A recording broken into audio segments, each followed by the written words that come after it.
অন্তরীকরণের সর্বশেষ চ্যাপ্টারটি হচ্ছে আমাদের 9.9 আর এই চ্যাপ্টারে আমরা আলোচনা করব হচ্ছে কোনো ফাংশনের গুরুমান বা লঘুমান কিভাবে বের করা যায় সেটা নিয়ে। তাই চলো বন্ধুরা আমরা দেরি না করে ফাংশনের গুরুমান বা লঘুমান সংক্রান্ত টপিকসগুলো আমরা জেনে নিই। তো প্রথমে আমি এখানে যদি একটা বক্ররেখা অঙ্কন করি, ধরুন এখানে একটা আমি বক্ররেখা অঙ্কন করলাম। তো আমি প্রথমে এইরকম একটা পয়েন্ট নিচ্ছি যেটাকে আমরা চরম বিন্দুও বলতে পারি। তো এই বিন্দুটাকে আমি বলতেছি হচ্ছে গুরুমান। এখন গুরুমান বলতে সাধারণত কি বোঝানো হয়? গুরুমান বলতে অ্যাকচুয়ালি তোমার ওয়াই এর ভ্যালুটাকে বা তোমার কোটির মানটাকে বোঝানো হয়, এটা আমরা ওয়াই এর ভ্যালু বলে থাকি, তাহলে এটাই হচ্ছে আমাদের গুরুমান। ওকে, এখন কথা হচ্ছে যে এই যে পয়েন্টটা আছে এই পয়েন্টটার বামে এবং ডানেও কিন্তু গ্রাফটা আছে। তাহলে আমরা একটু চিন্তা করি যে এই পয়েন্টটার বামের এবং ডানের গ্রাফটা আসলে কিভাবে আছে। তুমি একটু চিন্তা করো যে এই পয়েন্টটার বামের গ্রাফটা কিন্তু ধীরে ধীরে উপরের দিকে উঠতেছে, আর এটার ডান পাশের গ্রাফটা কিন্তু ধীরে ধীরে কি বলতো নিচের দিকে নামতেছে। তাহলে এরকম যদি কখনো কোনো পয়েন্ট পাই তাহলে তাকে আমরা কি বলতে পারি বলতো? আমরা চরম বিন্দু বলতে পারি। তাহলে এখান থেকে আমরা গুরুমানটা বের করতে পারবো। আচ্ছা, একই রকম ভাবে আমি যদি এই পয়েন্টটার কথা বলি তোমাকে, তাহলে তুমি বললো যে ভাইয়া এই পয়েন্টটাকে আমরা এখান থেকে আমরা এখানে যে ওয়াই এর ভ্যালুটা পাবো সেটা হচ্ছে আমাদের লঘুমান। তাহলে এই পয়েন্টটার ক্ষেত্রে আমরা যদি চিন্তা করি তাহলে এই পয়েন্টটাতে আসলে গ্রাফটা আমাদের কিভাবে আছে। তুমি যদি চিন্তা করো যে এটা বামে যে গ্রাফটা আছে সেটা কিন্তু তোমার ধীরে ধীরে কি বলতো আমাদের নিচে নামতেছে, আবার ডানের যে পোর্শনটা বা অংশটা আছে এটা ধীরে ধীরে কিন্তু উপরের দিকে উঠতেছে।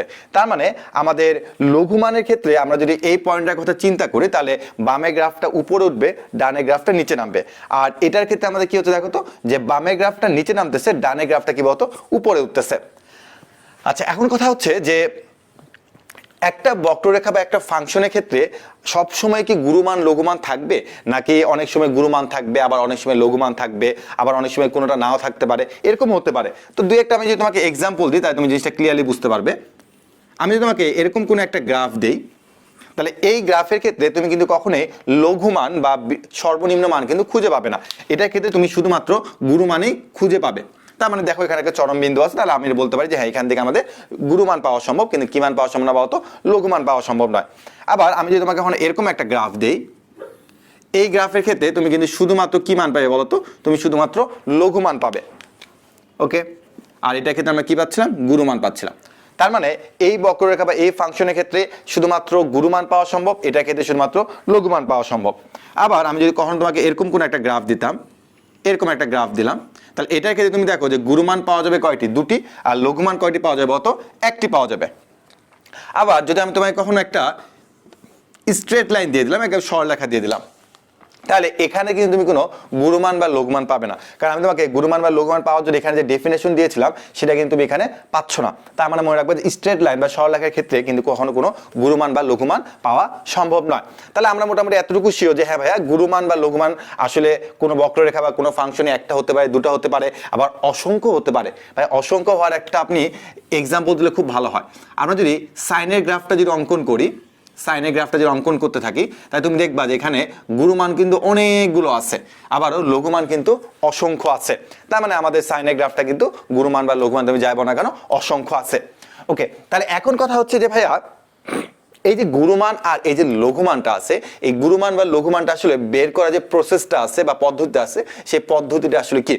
চলো বন্ধুরা, কোনো একটা বক্ররেখা বা কোনো একটা ফাংশনের ক্ষেত্রে আমরা সাধারণত কিভাবে তার গুরুমানটা বা লঘুমানটা স্টেপ বাই স্টেপ করতে পারি, চলো সেটা আগে আমরা দেখে আসি। এখনকার আলোচনার টপিকস হচ্ছে গুরুমান এবং লঘুমান। এই গুরুমান এবং লঘুমানে যে স্টেপগুলো আছে সেই স্টেপগুলো আগে আমরা জেনে নিই, দেন আমরা এখান থেকে আমরা বেশ কিছু ম্যাথ করে ফেলবো। তো চলো বন্ধুরা আমরা আমাদের সেই স্টেপগুলোর কাছে চলে আসি। তো প্রথমে তুমি লক্ষ্য করো যে আমি কিন্তু এইখানে একটা সাইন এক্স এর গ্রাফ অঙ্কন করেছি। তো এই যে সাইন এক্স এর গ্রাফটা আমি অঙ্কন করেছি, তো এখানে কিন্তু তুমি লক্ষ্য করো যে এই পয়েন্টটাকে আমরা বলি কি বলতো? গুরুমান। এটা আমাদের কি বলতো? লঘুমান। এটা গুরুমান, এটা লঘুমান। তারপর আমি একটু আগে বলেছিলাম কিন্তু যে আমাদের সাইন এক্স এর গ্রাফের মধ্যে অসংখ্য গুরুমান আছে, আবার অসংখ্য লঘুমান আছে। ওকে, তাহলে এখন একটা কাজ করি যে আমার এই যে এখানে গুরুমান পাওয়া যাচ্ছে, এখানে আমি একটা স্পর্শক টানবো, এখানে আমি একটা স্পর্শক টানবো, আমি এই পয়েন্টে একটা স্পর্শক টানবো, এই পয়েন্টে একটা স্পর্শক টানবো। অর্থাৎ আমার গুরুমান আর লঘুমান যে যে পয়েন্টগুলোতে আছে প্রত্যেকটা পয়েন্টে আমি একটা কাজ করবো, সেটা কি স্পর্শক টানবো। তো এই যে আমি এখন স্পর্শকটা টানলাম, এই স্পর্শকটা আসলে কি বলতো? এক্স অক্ষের সমান্তরাল না? সেটা গুরুমানের ক্ষেত্রে হোক বা সেটা লঘুমানের ক্ষেত্রে হোক, স্পর্শকটা এক্স অক্ষের সমান্তরাল। হ্যাঁ ভাই, স্পর্শক এক্স অক্ষের সমান্তরাল। তাহলে ভাই স্পর্শক যদি এক্স অক্ষের সমান্তরাল হয়, আমি আগের টপিকের মধ্যে বুঝেছিলাম যে স্পর্শক এক্স অক্ষের সমান্তরাল হলে সেখানে ঢালটা হবে 0, আর ঢাল যদি 0 হয় তাহলে ওই পয়েন্টে অবশ্যই তার ডিফারেন্সিয়েশন কত? 0। ঠিক আছে, গুড। তাহলে আমরা মনে রাখবো যে আমরা গুরুমান বের করি বা আমরা লঘুমান বের করি, তার প্রথম যে ডিফারেন্সিয়েশনের ভ্যালু সেটা সবসময় কি হবে বলতো? 0-এর সমান হবে সবসময়ের জন্য। যদি ভাই কোনো 0 না হয় তাহলে ভাই এখান থেকে গুরুমান বা লঘুমান বের করা সম্ভব হবে না। ওকে, তাহলে আমাদের প্রথম ডিফারেন্সিয়েশনটা সবসময় কত হবে? 0 হবে। ওকে, তাহলে আমি এখন চাচ্ছি যে এই গ্রাফটাকে আমি ডিফারেন্সিয়েশন করে তার গ্রাফটা আমি এই পজিশনে বসাবো। অর্থাৎ এটা যে আমার 1 নাম্বার গ্রাফ হয়, 2 নাম্বার গ্রাফটা আমার কি হবে? তার প্রথম ডিফারেন্সিয়েশন হবে, অর্থাৎ ডিডিএক্স মানে হচ্ছে ফার্স্ট ডিফারেন্সিয়েশন। ওকে, তাহলে আমি যদি তোমাকে বলেই দিলাম যে এই পয়েন্টটার ডিফারেন্সিয়েশনগুলো কি বলতো? 0। তার মানে এইটার ডিফারেন্সিয়েশন যদি তোমার 0 হয়ে যায় তাহলে তুমি এই জায়গাতে 0 বসিয়ে দাও, অর্থাৎ এই পয়েন্টটা এখানে আসবে। ঠিক আছে, একই রকম ভাবে এই পয়েন্টটা এখানে আসবে, এটা এখানে আসবে, অর্থাৎ গুরুমান আর লঘুমানগুলো তোমার জাস্ট 0 জায়গায় বসে যাচ্ছে। ওকে, এখন বাকি যে গ্রাফটা আছে, বাকি গ্রাফটা আমি এখানে কিভাবে স্থাপন করব? আমরা কিন্তু সাধারণত জানি যে আমি যদি কখনো তোমাকে এরকম যদি কোনো একটা কার্ভ দিই, তুমি যদি এখানে তোমার এখন একটা স্পর্শক অঙ্কন করো, তাহলে এই স্পর্শটা কিন্তু অবশ্যই তোমার ঢালটা কিন্তু পজিটিভ হবে এই স্পর্শকের। কেন? কারণ এটা কিন্তু তোমার কি বলতো? রাইজিং একটা গ্রাফ। বা তোমার গ্রাফ যদি কখনো এরকম হয়, তো তুমি যদি এখানে কখনো যদি একটা স্পর্শক অঙ্কন করো, তাহলে সেই স্পর্শকটা তোমার ঢাল দেবে কি বলতো? নেগেটিভ। ওকে ভাইয়া, তাহলে আমি এখন এখান থেকে তোমাকে নর্মালি সাধারণত কি বোঝাবো? দেখো যে আমাদের এই পয়েন্টটার ক্ষেত্রে আমি যদি এই গ্রাফটা চিন্তা করি, এই পাশেরটুকু, এই গ্রাফটা কিন্তু দেখি উপরে উঠতেছে। তার মানে এটা যেহেতু উপরের দিকে উঠতেছে, তার মানে তার ঢাল হচ্ছে পজিটিভ। আর ঢাল যদি পজিটিভ হয় তাহলে তুমি তার গ্রাফটা এখানে কিভাবে অঙ্কন করবে? তুমি তার গ্রাফটা এভাবে অঙ্কন করবে। এখন দেখো বাকি যে গ্রাফটুকু পড়ে আছে, এই গ্রাফটুকু তোমার ধীরে ধীরে কি হচ্ছে বলতো?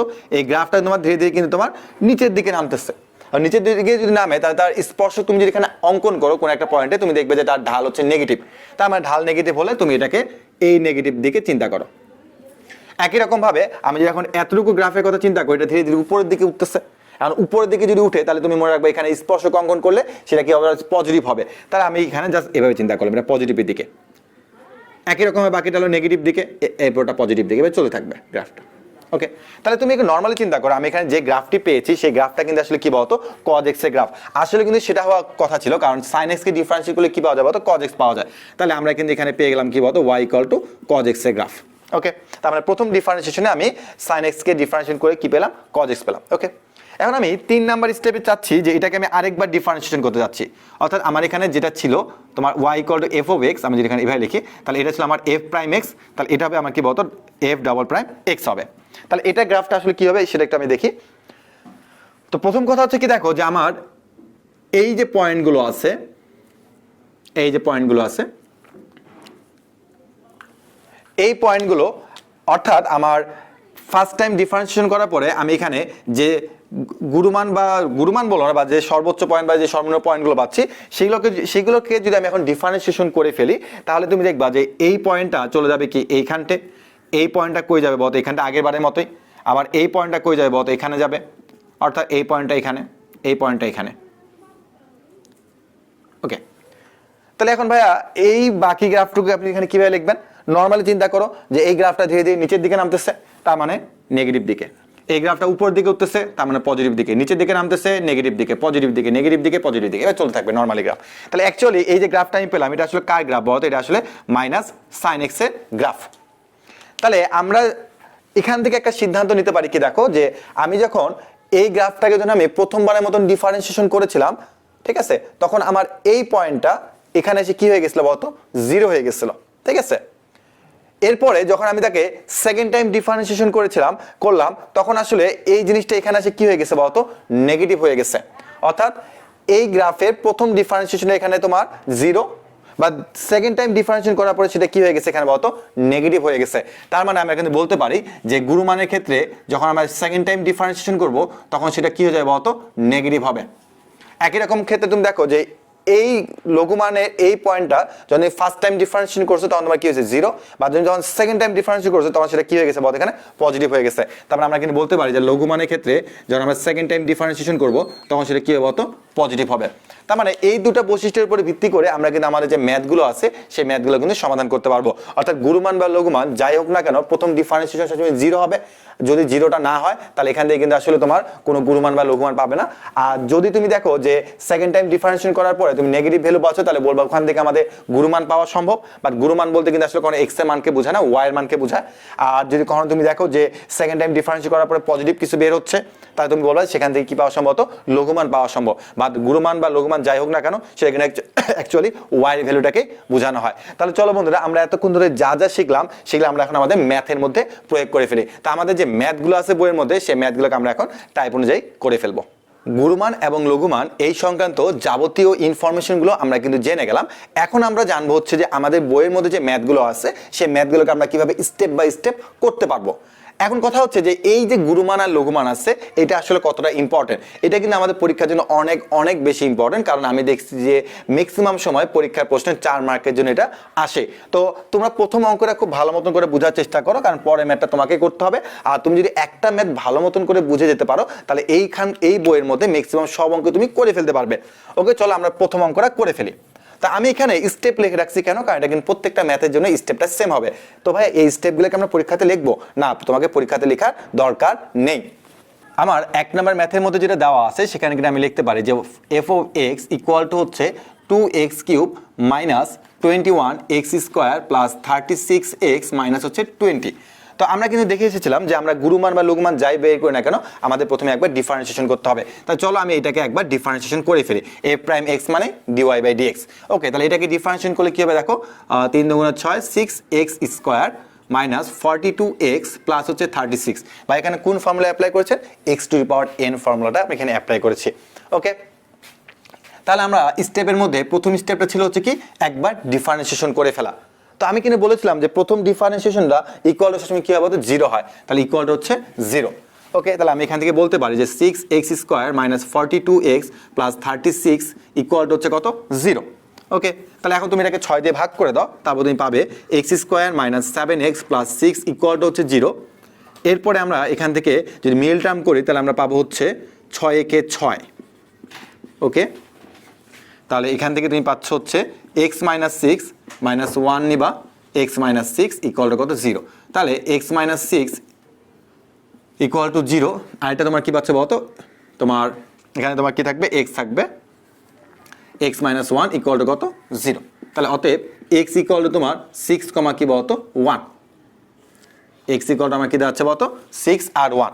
তার মানে আমার সেকেন্ড স্টেপটা বলতেছে তারা যে dy by dx equal to 0 ধরার পরে এখান থেকে x এর মানগুলি বের করা, x এর মান নির্ণয় করা। এটা হলো আমার সেকেন্ড স্টেপ, যে dy বাই dx ধরে ইকুয়াল টু 0 ধরে ওখান থেকে আমি x এর মানগুলো বের করলাম।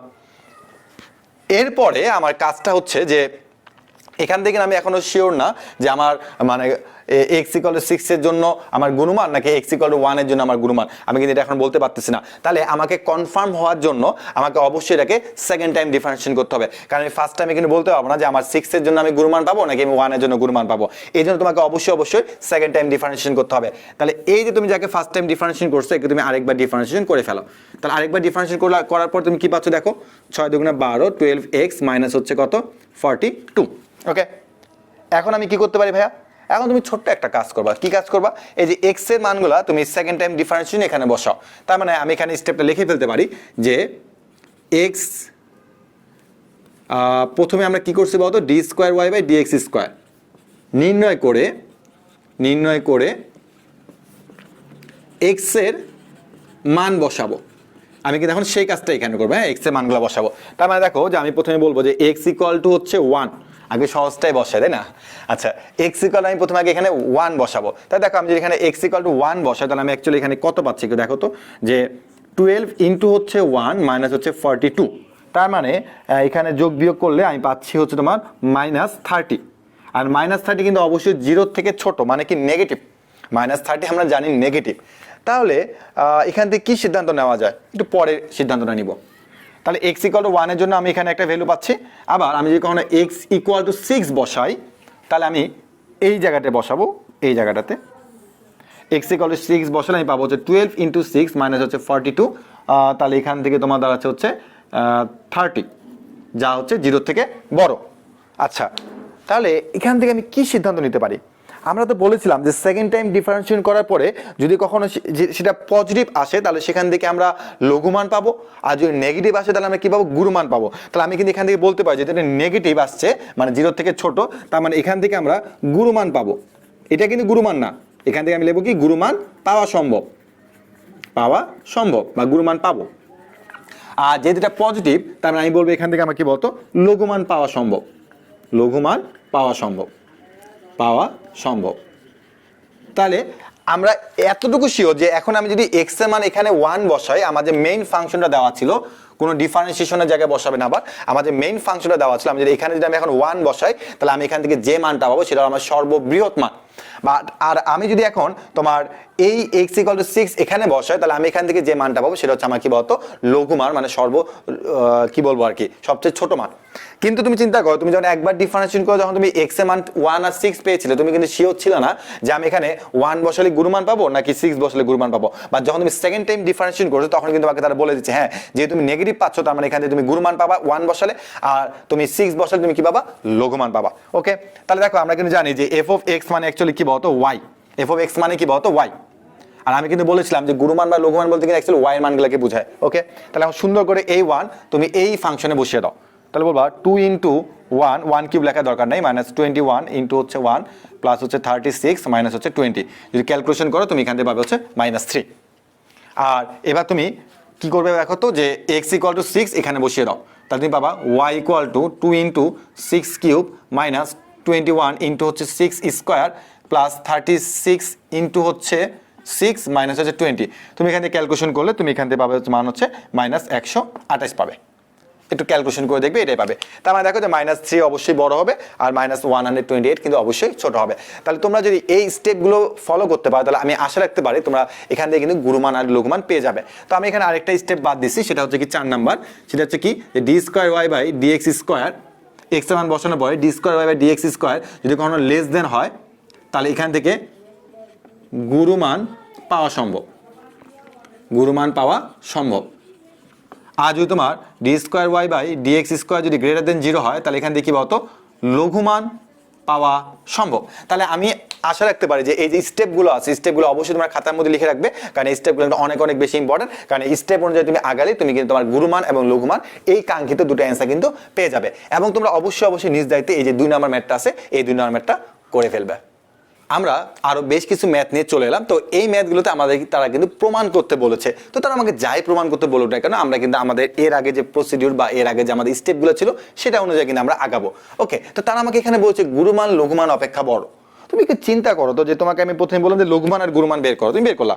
এরপর আমি তোমাকে বললাম যে হ্যাঁ লঘুমান বড় গুরুমান ছোট, তার মানে তখন তুমি বলতে পারো যে হ্যাঁ ভাইয়া লঘুমান বড় তার মানে গ্রেটার দেন গুরুমান ছোট, এটা বলতে পারো। অথবা আমি যদি কখনো তোমাকে বলি হ্যাঁ ভাইয়া গুরুমান বড় লঘুমান ছোট, এটা প্রমাণ করো, তার মানে জিনিসটা কি ঠিক এরকম না যে আমাকে গ্রেটার দেন আকারে প্রমাণ করে দিতে পারলে হয়ে গেল। কিন্তু ভাইয়া তার জন্য তো আমাকে গুরুমানটা জানা দরকার, ভাইয়া তার জন্য তো আমাকে লঘুমানটা জানা দরকার। তাহলে এই যে গুরুমান আর লঘুমান যে আমার জানা দরকার, এই গুরুমান আর লঘুমানটা আমি কিভাবে জানবো? একটু আগে আমি যে তোমাকে শিখিয়ে আসলাম স্টেপগুলো, সেই স্টেপ অনুযায়ী তুমি আগে চোখ বন্ধ করে গুরুমান আর লঘুমানটা বের করো, দেন তোমাকে কি প্রমাণ করতে বলছে না কি বলছে এটা পরে দেখা যাচ্ছে। চলো আমরা আগে আমাদের মেইন কাজটা করে ফেলি, যে আমরা স্টেপ অনুযায়ী যে কাজগুলো শিখেছিলাম সেই কাজগুলো আমরা আগে করে ফেলি। ওকে, তো আমাকে তারা এখানে যে ফাংশনটা দিয়েছে আমি আগে সেটা লিখে ফেলি যে f of x = হচ্ছে x + 1/x। তো আমি প্রথমে তাকে একবার কি করব ডিফারেন্সিয়েশন করব, তাহলে x = 1 হবে এবং আমি কিন্তু বলেছিলাম যে 1/x এর ডিফারেন্সিয়েশন একটু মনে রাখবা, সেটা হচ্ছে -1/x²। ওকে, এখন কি করতে হবে ভাইয়া? ওকে, এখন আমি তোমাদের এখানে বলেছিলাম যে একবার ডিফারেন্সিয়েট করার পরে যেটা তুমি পাবা তাকে = 0 ধরতে হবে। ওকে, চলো 0 ধরে ফেলি। 1 - 1/x² = 0, এখান থেকে x এর মানগুলো বের করতে হবে। ওকে, তাহলে আমরা এখান থেকে পাবো হচ্ছে 1/x² হচ্ছে কত 1, তাহলে অতএব x² হচ্ছে 1, তাহলে অতএব x হচ্ছে কত +-1। ওকে, আমি x এর মানগুলো বের করে ফেললাম, ঠিক আছে। এবার আমাকে কি করতে হবে? আমাকে সেকেন্ড টাইম ডিফারেন্সিয়েশন করতে হবে। তাহলে আমি এখানে যে ফার্স্ট টাইম ডিফারেন্সিয়েশন করছিলাম তাহলে সেখান থেকে আমি লিখবো হচ্ছে f'(x) হচ্ছে 1 কে হয় 0, আর এখান থেকে তুমি পাবা হচ্ছে কি বলতো যে -1/x², তার মানে মাইনাস প্লাস হয়ে যাবে 2/x³ পাবে। হ্যাঁ, অর্থাৎ সেকেন্ড বার ডিফারেন্সিয়েশন করলে মানে -1/x² কে তুমি যে সেকেন্ড টাইম ডিফারেন্সিয়েশন করো এটা রেজাল্ট আসবে 2/x³। ওকে ভাইয়া, বুঝলাম। তো এরপর আমি তোমাকে কি বলছিলাম বলতো যে x এর মানগুলি তোমাকে এই সেকেন্ড টাইম ডিফারেন্সিয়েশন ওখানে গিয়ে বসাতে হবে। ওকে ভাইয়া, চলেন বসাই। তাহলে x = আমি যদি কখনো 1 বসাই, এক্স ইকুয়াল যে আমি 1 বসে, তাহলে আমি এখান থেকে কি পাচ্ছি দেখো যে 2/1³ তার মানে হচ্ছে 2, তার মানে গ্রেটার দেন 0, তার মানে এখান থেকে আমি কি মান পেতে পারি বলতো, লঘু মান মানে ছোট মানটা পাবো এখান থেকে, লঘু মান। তার মানে আমি যদি x = 1 যদি আমি এখানে বসাই তাহলে আমি কি পাবো, লঘু মান পাবো, ঠিক আছে। বাট এটা কিন্তু আমার লঘু মান না। আবার আমি যদি এখন তোমার x = যদি -1 বসাই তাহলে আমি 2/-1³ ইকুয়াল হচ্ছে -2 লেস দেন হচ্ছে 0, তাহলে এখান থেকে আমি কি পাবো তো, গুরুমান পাবো। এটা কিন্তু আমার গুরুমান না, আমি গুরুমান পাবো, এখনো পাই নাই, গুরুমান পাবো। ওকে, তাহলে এখন আমি সুন্দর করে যে x = 1 আছে, x = 1 আমি এখানে বসিয়ে দিব। তাহলে আমি এখান থেকে বলতে পারি যে y = হচ্ছে 1 + 1/1। জিনিসটা বুঝে নাও, x = 1 এখন আমি কোথায় বসাবো, এখানে বসাবো। তাহলে এখানে যে মেইন ফাংশনটাতে বসাবো, তাহলে এখান থেকে পাচ্ছি কত, 2। তার মানে আমার লঘু মান হচ্ছে 2, লঘু মান হচ্ছে কত, 2। ওকে, এবার x = -1 আমি এখানে বসাবো, তাহলে আমার হচ্ছে, মানে আমি কিন্তু বলছিলাম f(x) মানে হচ্ছে y, y = হচ্ছে 1 + 1/-1। তার মানে আমার এখান থেকে কত আসছে দেখো তো, তোমার 0, ঠিক আছে, 0। তা তুমি একটু নর্মালি একটু চিন্তা করতো যে গুরুমান হয়ে গেছে 0, মানে গুরুমান হয়ে গেছে ছোট, আর লঘুমান হয়ে গেছে কি বলে, বড়। আমাকে তো তারা সেটাই বলেছে ভাইয়া যে গুরুমান লঘুমান অপেক্ষা ক্ষুদ্রতর, তার মানে গুরুমান ছোট, লঘুমান বড়। তাহলে আমরা এখন লাস্ট লাইনে লিখে দেবো যে অতএব গুরুমান লেস দেন হচ্ছে কি বলতো, লঘুমান। এটা আমার প্রুফড। ওকে, তার মানে কখনো আবার কেউ ভুল করে এটাকে তোমার ভাবে না যে এই 2 মান এখানে ডিরেক্ট বসে গেছে, এরকম কোনো কারণ না। কিন্তু এক্স এর মানটা এখানে বসিয়ে দেন তুমি y ভ্যালু পাবে 2, আবার তুমি এক্স এর মান -1 এখানে বসিয়ে দেন তুমি এখান থেকে কি পাবো তো, y ভ্যালুটা পাবে। ওকে, তো আমি মেবি এখানে ছোট্ট একটা মিস্টেক করে ফেলেছি, x = -1, তো তাহলে এখানে -1, হ্যাঁ, তাহলে -1 তার মানে এখানে অ্যাকচুয়ালি -2 হবে। হ্যাঁ, তার মানে তুমি একটু চিন্তা করো যে আমার এটা হচ্ছে 2, এটা হচ্ছে কি বলতো -2। ওকে, তার মানে আমরা এখন থেকে যদি কখনো এরকম আমাদের পরীক্ষাতে আসে যে গুরুমান লঘুমান অপেক্ষা বৃহত্তর ক্ষুদ্রতর, আবার লঘুমান গুরুমান অপেক্ষা ক্ষুদ্রতর, এরকম টাইপের কোনো প্রশ্ন দিলে এখন আমরা অবশ্যই করতে পারবো। ওকে, এরপর আমরা আমাদের পরবর্তী 2 নম্বর ম্যাথে চলে আসি। তো 2 নম্বর ম্যাথে তারা আমাকে জাস্ট বলছে ক্ষুদ্রতম মানটা হচ্ছে 12, মানে আমাকে এখানে তারা কোনো বৃহত্তম মানের কথা বলে না, তারা আমাকে জাস্ট খালি বলছে কি বলতো যে তার লঘু মানটা হচ্ছে 12। ওকে, তাই চলো আমরা সেই ম্যাথের দিকে একটু আগাই। সেটা আহামরি তেমন কোনো কঠিন ম্যাথ না, আসলে আমরা যেভাবে আগাচ্ছি সেভাবে আগাবো। তো এটাকে আমি বললাম হচ্ছে f(x) = হচ্ছে 4e⁻x + 9e⁻−x। ওকে, তাহলে চলো প্রথমে এটাকে একবার ডিফারেন্সিয়েশন করে ফেলি আমরা। তাহলে এটাকে যদি আমি একবার ডিফারেন্সিয়েশন করি তাহলে আমি পাবো 4e⁻x - 9e⁻−x। এরপর ভাই তোমাকে বলা হয়েছিল যে 4e⁻x - 9e⁻−x এটা ইকুয়াল কি ধরতে হবে, 0 ধরতে হবে। ওকে, তাহলে 4e⁻x = হচ্ছে 9e⁻−, এটাকে দিলাম। ওকে, এরপর আমি এখানে যে কাজটা করবো সেটা হচ্ছে e⁻x ডিভাইড বাই হচ্ছে e⁻−x ইকুয়াল হচ্ছে 9/4। এরপরে তোমরা এখান থেকে বলতে পারো যে ভাইয়া e⁻x হোল স্কয়ার লেখা যায় কিভাবে ভাইয়া, কারণ এই -x এর উপরে তাহলে কি হবে +x, তার মানে e⁻x হোল স্কয়ার লেখা যায় বা e⁻2x, একই কথা। ওকে, আর এখানে তোমার 3/2 হোল স্কয়ার। তাহলে আমি এখান থেকে শুধুমাত্র বলতে পারি যে e⁻x ইকুয়াল হচ্ছে আমার কত, 3/2। ওকে, e⁻x ইকুয়াল হচ্ছে কি 3/2, এটাকে আমি এভাবে রেখে দিলাম। তুমি এখান থেকে x এর ভ্যালুটা বের করতে পারো, বাট আমি চাচ্ছি না, আমি চাচ্ছি এইভাবে এটাকে রেখে দেবো। এরপরে আমি কি করব, এরপরে আমি যাকে ফার্স্ট টাইম ডিফারেন্সিয়েশন করছিলাম এবার তাকে আমি সেকেন্ড টাইম ডিফারেন্সিয়েশন করব। ওকে, সেকেন্ড টাইম ডিফারেন্সিয়েশন করলে কি আসতেছে, সেকেন্ড টাইম ডিফারেন্সিয়েশন করলে আমার এইটাই আসতেছে। কেন, কারণটা হচ্ছে 4e⁻4x মানে এটাই আসবে, আবারও এই মাইনাস আর এই মাইনাস মিলে প্লাস হয়ে যাচ্ছে, তার মানে ঘুরে ফিরে কিন্তু অ্যাকচুয়ালি প্রথমটাই পাচ্ছ, ঠিক আছে। বাট এখানে মনে রাখতে ফার্স্ট ডিফারেন্সিয়েশন আর এখানকার মানে তোমার ফার্স্ট ডিফারেন্সিয়েশন করার পরে আমি কিন্তু এই রেজাল্টটা পেয়েছি, আর ভাবি না যে আমি এটাকে দেখে কপি করে বসাচ্ছি, এটা মিলে গেছে, তো আমার এখানে কিছু করার নেই। ওকে, এখন আমি এখানে কি করবো দেখো, যে আমি এখানে যে তোমার e⁻x = যে 3/2 বের করে রাখছি, তো তুমি এখানে ইচ্ছা করলে x = বের করে রাখতে পারতে, আমি চাচ্ছি না। তাহলে আমি এখানে কি করব, আমি এখানে এই e⁻x = 3/2 আমি এখানে বসিয়ে দিব। তা দেখো তো যদি বসিয়ে দিই তাহলে আমার কি হচ্ছে, 4e⁻x এর কত 3/2 প্লাস 9 ইন্টু তোমার e⁻−x এখানে আছে, হ্যাঁ, বাট আমি বের করছি কি বলতো e⁻x বের করছে, তার মানে রাখবা e⁻−x বলতে অ্যাকচুয়ালি এটাকে উল্টিয়ে দিতে হবে, 2/3 লিখতে হবে, 2/3, অর্থাৎ e⁻x মানে 3/2 ঠিক আছে, বা যখন তোমাকে বলবো e⁻−x মানে অ্যাকচুয়ালি জিনিসটা উল্টে গেছে, উল্টে যাওয়া মানে এই 3/2 কে উল্টাই দিতে হবে, তাহলে 2/3। ওকে, তাহলে আমার এখান থেকে কত হচ্ছে দেখো, 3 × 6, 3 × 6 মানে কত 12। অনেকে বলে তো ভাই অ্যান্সার চলে আসছে ভাই 12, এই যে মিলে গেছে, প্রুফড। 0 দিবে 0, কারণ এখনো মিলে নাই।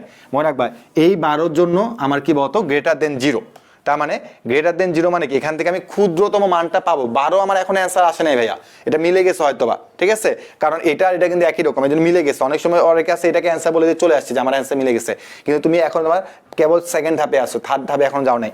তার মানে গ্রেটার দেন 0, তার মানে এখান থেকে আমরা বলবো যে কি বলতো, ক্ষুদ্রতম মান পাওয়া সম্ভব, মান পাওয়া সম্ভব। তাহলে অ্যান্সারের জন্য আমাকে এখন কি করতে হবে, অ্যান্সারের জন্য হচ্ছে দেখো যে e to the power x equal যে 3/2, ঠিক আছে, এটার জন্য আমি পাইছি কত 12, মানে 0 থেকে বড়, মানে ক্ষুদ্রতম মান পাওয়া সম্ভব। তাহলে এখন এই জিনিসটা এখন তুমি সুন্দর করে তোমার যে মেইন ফাংশন, সেই মেইন ফাংশনে বসিয়ে দাও যে y ইকুয়াল টু হচ্ছে 4 × 3/2 প্লাস 9 × ই টু দি পাওয়ার 9 × 2/3। তাহলে ক্যালকুলেশন করলে তুমি পাবা হলো 6 + 6 = হচ্ছে 12। তাহলে এটাই হচ্ছে অ্যান্সার। তুমি বলো ভাই এইটা এটাতে একই রকম হয়ে গেল, তা ঠিক আছে একই রকম হোক, বা তুমি তোমার মতন আগাবা যে গ্রেটার দেন 0 হলে তো কেবল আমাদের এখান থেকে ক্ষুদ্রতম মান পাওয়া সম্ভব, তাই না? বাট এটা আমাদের অ্যান্সারের সাথে মিলে যাওয়া মানে এটা আমার অ্যান্সার না, অ্যান্সার আমাকে আলাদা করে বের করতে হবে। ওকে, তো আমি আশা রাখতে পারি যে তোমাদের যদি কখনো এরকম টাইপের ম্যাথ দিয়ে দেয় যে ক্ষুদ্রতম মান এরকম বা বৃহত্তম মান এরকম, তোমরা কিন্তু অবশ্যই বের করতে হবে। বাট অবশ্যই তোমাকে কিন্তু স্টেপগুলো সবগুলো অতিক্রম করে দেন তোমাকে ওয়াই ভ্যালুটা বের করে কিন্তু তাদেরকে বলতে হবে। ওকে, তো আমাদের এখানে লাস্ট যে ম্যাথটা, এরকম টাইপের ম্যাথ অনেক সময় পরীক্ষাতে আসে যে এর কোনো বৃহত্তম বা ক্ষুদ্রতম মান বের করা সম্ভব নয়। তো এটা আবার কেমনে পাই, চলো একটু দেখি। তা আমি যদি তোমাকে বলি যে বৃহত্তম মান বা ক্ষুদ্রতম, অর্থাৎ তোমার গুরুমান বা লঘুমান বের করা যে প্রথম যে স্টেপটা ছিল, প্রথম যে তোমার শর্ত বা বৈশিষ্ট্য ছিল, সেটা কি বলতো, যে তাদের ডিফারেন্সিয়েশন রেজাল্টটা অবশ্যই কি হতে হবে, শূন্য হতে হবে। dy/dx = অলওয়েজ কত হবে, শূন্য হবে। তো যদি কোনো শূন্য না, তাহলে কিন্তু তুমি সেখান থেকে গুরুমান বা লঘুমান পাবে না। ওকে, তাহলে চলো এটাতে আমরা কি যাই। f(x) = হচ্ছে x³ - 3x² + 6x প্লাস হচ্ছে 2। চলো এটাকে প্রথমে আমরা একবার ডিফারেন্সিয়েশন করে ফেলি। তাহলে আমি পাচ্ছি 3x² - 3 × 6x প্লাস হচ্ছে কত 6। তা আমরা সাধারণত কি লিখতাম বলো তো, যে এটা ইকুয়াল টু আমি 0 লিখে অঙ্কটা আগাতাম।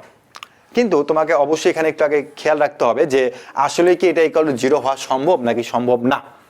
তো কিভাবে আমরা চিন্তা করবে এটাকে, তো তুমি যদি এখান থেকে 3 কমন নিয়ে নাও, তাহলে তুমি কি পাবে বলো তো, x² - 2x প্লাস হচ্ছে কত 2, এটাতে পাবো। হ্যাঁ ভাইয়া, এরপরে আমরা এই জিনিসটাকে এবার চিন্তা করতে পারি, x² - 2ab প্লাস হচ্ছে b²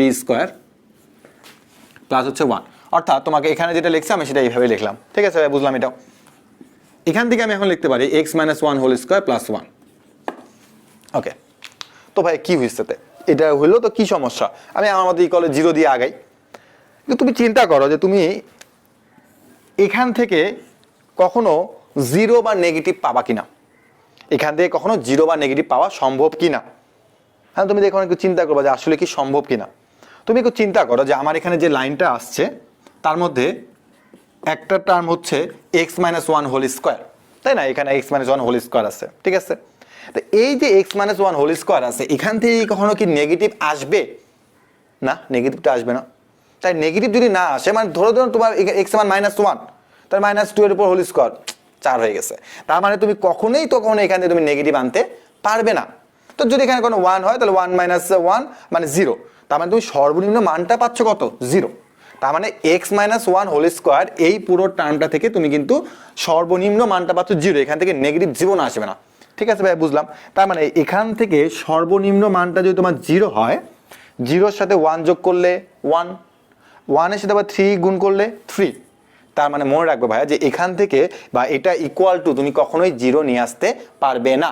তো এটা ইকুয়াল টু কখনো যদি 0 নিয়ে আসা সম্ভব না, তাহলে আমরা বলবো যা সর্বদাই ধনাত্মক, যা সর্বদাই ধনাত্মক। এটা আসলে কিন্তু সর্বদাই ধনাত্মক হবে, এখান থেকে তুমি কোনো 0 পাবে না, নেগেটিভও পাবে না। কারণ আমি আবারও বলতেছি যে এখান থেকে তুমি কিন্তু সর্বনিম্ন পাবে হচ্ছে 0, মাইনাস জীবনে পাবে না। তা মাইনাস যদি পাওয়া সম্ভব না হয়, তাহলে এটা তুমি জীবনে কখনো 0 বানাতে পারবে না। তার মানে মনে রাখবে যে যা সর্বদাই ধনাত্মক। তাহলে তো সমস্যা হয়ে গেল ভাইয়া যে dy/dx = আমরা যেটা পেলাম সেটা ইকুয়াল টু আমরা কোনো 0 বলতে পারতেছি না। তাহলে 0 যদি তুমি বলতে না পারো, তাহলে এখান থেকে কোনো গুরুমান বা লঘুমান পাওয়া সম্ভব নয়। তারপর তুমি বাংলাতে লিখে দিবে যে তোমার যেহেতু এখান থেকে সর্বদা ধনাত্মক মান পাওয়া সম্ভব হচ্ছে, তার মানে এই ফাংশনের কোনো বৃহত্তম বা ক্ষুদ্রতম মান নেই। তো আমি আশা রাখতে পারি যে তোমাদের অন্তরীকরণ চ্যাপ্টারের যে 9.9 এর মধ্যে বৃহত্তর বা ক্ষুদ্র বা তোমার গুরুমান বা লঘুমান, ম্যাক্সিমাম, মিনিমাম যাই বলো না কেন, এই সংক্রান্ত তোমাকে যে কোনো ম্যাথ দিলে তোমাকে অবশ্যই পারবে। আর আমি এখানে চেষ্টা করছি যে বিভিন্ন বোর্ডে ম্যাথগুলো করে দেওয়ার জন্য। তোমরা বলো ভাই এখানে জাস্ট এই কয়েকটা ম্যাথ কেন, কারণ আমি দেখছি যে বিভিন্ন বোর্ডের সামনে এই টাইপের ম্যাথে আসে। তোমরা যদি বলো যে ভাই আমি এর থেকে আরো তো অনেক কঠিন কঠিন ম্যাথ আছে, এগুলা কেন করাচ্ছে না, এগুলো তোমার দরকার নাই, কেন তুমি করতে যাবা? কারণ বোর্ডে যে তোমার এগুলোই এনাফ, এবং বিভিন্ন ভার্সিটি যখন তুমি পরীক্ষা দেওয়া ভার্সিটিতে তুমি দেখবে যে এগুলো থেকে তারা অঙ্ক দিচ্ছে, এর বাইরে সাধারণত অঙ্ক দেয় না। ওকে, তো এখন আমি তোমাদের পুরো অন্তরীকরণ অর্থাৎ লিমিট এবং ডিফারেন্সিয়েশন এই দুটো চ্যাপ্টার যেখানে কম্বিনেশন করে দেওয়া আছে, তো আমি কিন্তু তোমাদের ফার্স্ট টু লাস্ট পুরোটাই কিন্তু একদম টাইপ ওয়াইজ দেখানোর চেষ্টা করছি যে এই টাইপের মধ্যে কোন কোন ম্যাথ আছে বা এই টাইপের মধ্যে কোন কোন ম্যাথ আছে। তো আমি সাধারণত কলেজ লাইফে সেম কাজটাই করতাম যে এক টাইপের মধ্যে যে ম্যাথগুলো থাকতো আমি সেই ম্যাথগুলোকে আগে বাছাই করে নিয়ে দেন আমি সমাধান করতাম। এতে আমার লাভটা কি? এতে আমার লাভটা হতো যে আমি বুঝে যেতাম হ্যাঁ ঠিক আছে এই টাইপের মধ্যে এই ম্যাথগুলো আছে, তখন আমার কাছে করতে একটু সহজ মনে হতো। এবং আমি দেখছি যে আমি যখন বিভিন্ন ধরনের কোচিং ও ক্লাস নিতাম তারা একই রকম বলতো যে ভাইয়া টাইপ ভাবে করালে আমাদের জন্য সুবিধা হয়। তো আমি কিন্তু তোমাদের পুরো ডিফারেন্সিয়েশনটা কিন্তু আমি তোমাদের টাইপ ভিত্তিকভাবে করানোর চেষ্টা করছি। তো আমি চাই যে তোমরা অবশ্যই এই ক্লাসগুলো তোমাদের সুন্দর করে নোট করে রাখবে, কারণ মনে রাখবে যে নোট করার মাধ্যমে তোমার কিন্তু আসলে প্র্যাকটিস হয়ে যাবে। আর তুমি যত বেশি ম্যাথ প্র্যাকটিস করবে তোমার কিন্তু তত ভুল হওয়ার সম্ভাবনা কমে যাবে। তো বেস্ট অফ লাক। আমাদের অন্তরীকরণ 9.9 দিয়ে আমরা আমাদের এই চ্যাপ্টারটি ক্লোজ করতেছি, এবং আমি চাবো যে তোমরা অবশ্যই আমাদের গ্রুপের মধ্যে পুরো লিমিট এবং অন্তরীকরণ এই পুরো আমাদের চ্যাপ্টারটির উপর তোমরা নোট আমাদের গ্রুপের মধ্যে সাবমিট করবে, এটাই তোমাদের কাছে আমি আশা করি। তো আমরা আমাদের পরবর্তী আমাদের লেকচারটি হচ্ছে আমাদের যোগজীকরণ নিয়ে। তাহলে ভালো থেকো, সুস্থ থেকো।